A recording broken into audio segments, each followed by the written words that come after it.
Ya, mangga dadosaken coy. Sesarengan kalian ceria.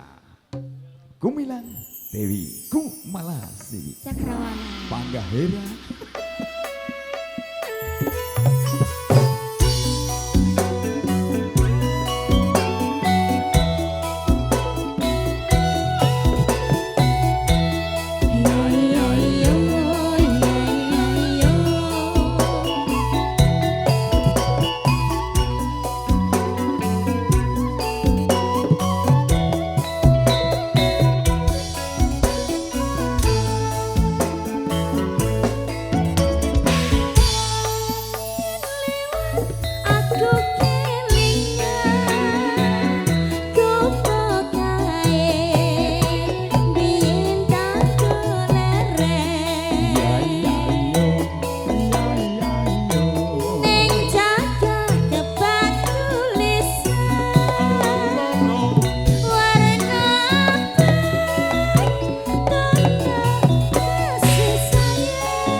Sugeng dalu bapak-bapak ingkang nembe pinarak. Pinarak kanthi mardu mardikaning kalih nggih Bapak nggih.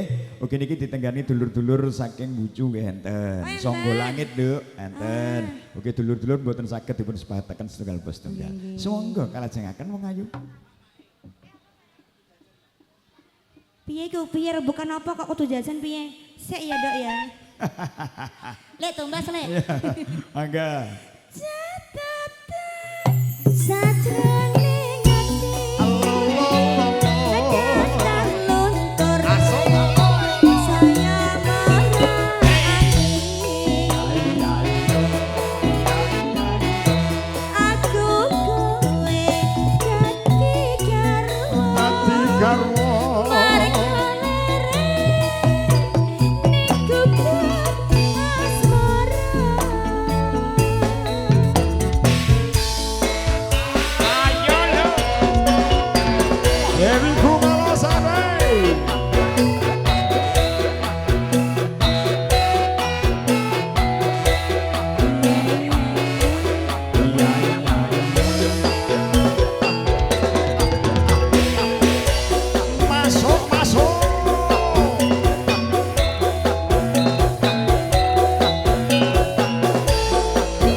ngeten iki ya Allah cak boleh. Iya lho Pakde. Aku lho Pakdeku sampun pinarak. Nggih, sugeng dalu sedayanipun. Bapak-bapak ingkang minggir nggih. Nggih ibu-ibu ingkang wonten mriku nggih. Nggih, ibu-ibu sing badhe napa nika?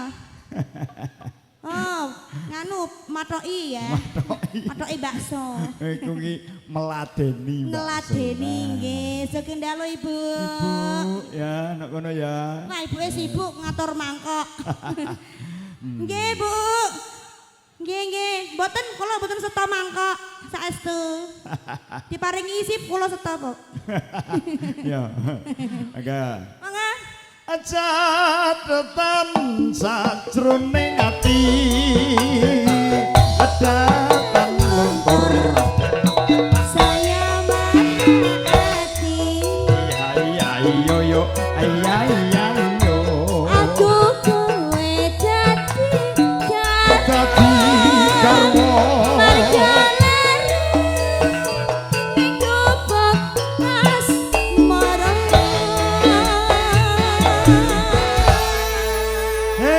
Matur sembah nuwun Diajeng Dewi Kumalasewi Kubuk Asmara.